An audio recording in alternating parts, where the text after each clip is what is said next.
The final update to Iceborne is here, and with it comes one of the toughest challenges in the game. Fatalis the Black Dragon will test even the best of hunters, so I'm Darcblade with an Anti-Fatalis build for the dual blades in Monster Hunter World Iceborne. Now, as always, a counter build is a set made to take on a specific monster in the game, and whilst in all honesty, Fatalis can be taken on with pretty much any set, these builds featured in this series are aimed to make the hunt more manageable. When it comes to the dual blades, it's quite an effective weapon to use against the monster. Able to utilise high amounts of elemental damage combined with fast and swift mobility, you're able to get into positions to deal the most damage when possible. But as always with any dual blade build out there, you have to manage your stamina, not only to deal damage, but also when it comes to survival. So for the Anti-Fatalis dual blade build, you'll need the Sapphire Crested Crown Beta, the Sapphire Crested Chest Beta, the Sapphire Crested Van Braces Beta, Sapphire Crested Belt Beta, and the Sapphire Crested Boots Beta. I'm also using a Worm's Bane Charm 5, and for my weapon, I'm using Elatrion's Madness. This has a health regen augmentation and then an elemental up augmentation. As for the specialist tools, again I'd recommend going for the Temporal Mantle and Rocksteady Mantle for added survivability. So when it comes to the jewels, you've got a fair few jewels to play around with. So first of all, I'd recommend taking a Dragon Jewel to max out the dragon attack of this build. I'd then recommend Tenderizer Jewels for Weakness Exploit, Destroyer Jewels for Part Breaker, Protection Jewels for Divine Blessing, Vitality Jewels for the Health Boost skill, Evasion Jewel to max out Evade Window, Resistor Jewels for Blight Resistance, Sprinter Jewels for Marathon Runner, and a Fortitude Jewel for the Fortify skill. As for the jewels on the mantles, I've gone for Heavy Artillery Jewels, which we'll explain why later.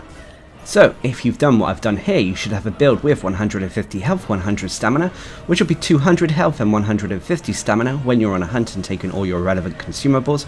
You'll have a raw attack of 413 with a decent chunk of purple sharpness. You'll have 40% base affinity. This can be 90% when you take into account weakness exploit as well and you're attacking monster weak points. You'll also have a dragon elemental rating of 900. Remember, both the base affinity ratings and dragon element ratings shown here are with the true Dragon Vein Awakening buff in effect. Anyway, you'll also have low Elder Seal and you'll have a decent defense of 1061. That is strong against every element, especially fire, but it's slightly weak to dragon. So, when it comes to the skills, first of all, you'll have Dragon Attack at level 6. This will increase the dragon rating and damage of this build. Dragon is the element that Fatalis is weakest to. So when it comes to taking on the monster, your two choices are to either go with a Dragon Elemental build or a Raw Attack build. With the dual blades, it benefits more from elemental builds, hence the reason we've gone for maxing out Dragon Attack. Anyway, you have Evade Window level 5. Evade Window is a skill that increases our invulnerability frames when we perform evasions and dodges. And as the dual blades is one of the weapons that can easily evade and has evasion maneuvers within its various combos, it means it benefits from this greatly and allows us to avoid attacks easily. Anyway, you'll have Health Boost at level 3, allowing our health to get to that maximum of 200. You have Blight Resistance level 3. This is a combination of byproduct of the armor we're wearing combined with jewels. This basically nullifies any elemental blight. So when it comes to Fatalis, it means that we won't be afflicted with Fire Blight, which also means that we can safely make use of the Feline Moxie food skill if you so desire, as you won't have a damage over time tick on you should you be left with 1 HP. Anyway, you have Crit Boost level 3. This is a skill that increases the damage of our attacks when they crit a monster. However, it only applies to the raw attack portion of an attack. It does nothing for the elemental portion, unfortunately. You'll also have Weakness Exploit level 3, a wonderful DPS skill that increases our affinity whenever we're attacking monster weak points. And should these weak points be tenderized through Clutch Claw attacks first, this increase to our affinity is even greater. Weakness Exploit at level 3 can potentially provide us an extra 50% affinity. Anyway, you'll also have Part Breaker level 3. This is a skill that is useful for the Fatalis hunt. Part Breaker makes it more easier for our hunter to break monster body parts. And when it comes to the Fatalis hunt, you want to try to break its horns as much as possible before phase 3 occurs. If not, if the horns are not broken by phase 3, its fire attacks gain a blue flame that are able to pretty much one-shot any hunter.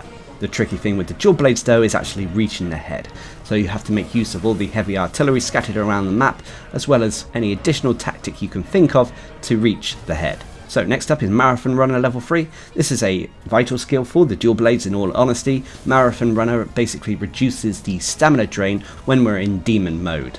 But even with Marathon Runner, you still have to keep an eye on your stamina bar as if you run out of stamina, you can't evade, thus you don't get the evade window, and it leaves you at risk of being hit. Anyway, you have Divine Blessing level 3, a decent defensive skill, but it's kind of risky in a way. Divine Blessing basically gives us a chance at taking reduced damage when we take a hit from a monster. However, this isn't guaranteed reduced damage, it's just a chance at taking reduced damage, so it's not a concrete and guaranteed damage reduction skill. You also have Fortify level 1, which is a useful skill when taking on tough opponents. Fortify is a skill that whenever you faint, you come back with increased attack and defense. This buff can be applied up to 2 times. And then finally, when you're wearing your mantles, you'll have Heavy Artillery, increasing the damage of Heavy Artillery found around Shrade Castle by 100%. This is very useful. Whenever a Heavy Artillery piece is available, make sure you have a mantle to put on before you use that said artillery so you can get the most damage out of it. And finally, when it comes to the set bonuses, you only have one of them, which is the Safi Jiva Seal, True Dragon Vein Awakening. This is a buff that kicks in whenever you have your weapon drawn. With your weapon drawn, it will grant you 40% base affinity as well as an increase to your elemental attack. It would also increase your element attack if we were using element weapons. However, there is a con. Every time you attack, whether you hit or miss with your weapon, it will drain our health slightly, leaving a portion of red health on our health bar. And should you take a hit when you have a large portion of red health on your health bar, it can potentially cause you to cart. But should you constantly be attacking a monster for a short duration of time, then the True Dragon Vein Awakening will initiate a heal, healing you for the health it temporarily drained. This health drain can also be alleviated slightly if you're using the health regen augmentation as well. So there we have it, that is the Anti-Fatalis dual blade build I'd recommend. Now there is one aspect people may be wondering why I haven't gone for it, which is the Shaver Jaw and the Clutch Claw boost skill. Well, that is because the dual blades can still tenderize in one hit, well, one combo really. Should you perform the combo that ends in the Spinning Rising Slash, this combo will tenderize a monster body part in one hit. Well, one combo like I said. Thus the reason I haven't gone for the Clutch Claw boost skill. However, if you felt more comfortable with it, then you can always replace something in the build with the Shaver Jaw so you get that skill. But anyway, as always, there are pros and cons to every single build in Monster Hunter World Iceborne. When it comes to the Anti-Fatalis dual blade builds, its biggest pro is its damage output, namely its elemental damage output. Having a dragon rating of 900 is definitely no joke when it comes to a weapon that can utilize elemental attacks. And whilst your damage output could be increased even more, this build still has more than enough DPS to take on Fatalis. On top of that, this build has quite a few quality of life skills for the dual blade, including Evade Window, Health Boost, Blight Resistance, Part Breaker, Marathon Runner, Divine Blessing and more. These will all make the hunt feel slightly more easier than it is. And then finally for the pros is the True Dragon Vein Awakening, providing us a ton of DPS boosts in the form of base affinity and increased elemental damage for simply having our weapon drawn. But unfortunately there are cons. The biggest con with this weapon is unfortunately the True Dragon Vein Awakening health drain, which can leave us at risk. This is alleviated slightly thanks to the health regen augmentation, but nonetheless it's something to be mindful of.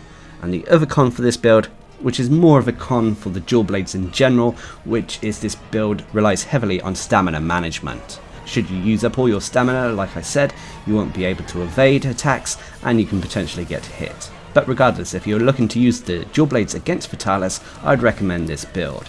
It's fast, effective, strong when it comes to DPS, and has tons of quality of life skills. Just remember to go for the head whenever possible so you can break the horns and survive the later phases. So there we have it, that is the Anti-Fatalis dual blade build I'd recommend for Monster Hunter World Iceborne. Now of course, as you farm the monster more and more, you'll get Fatalis gear and weaponry, which is some of the strongest in the game and should allow you to take on the hunt even easier. But until then, this build will work just fine against the Black Dragon. So until next time, I've been Darcblade, bringing you an Anti-Fatalis build for the dual blades in Monster Hunter World Iceborne. Hope you enjoyed the video, thanks for watching, subscribe and like for more.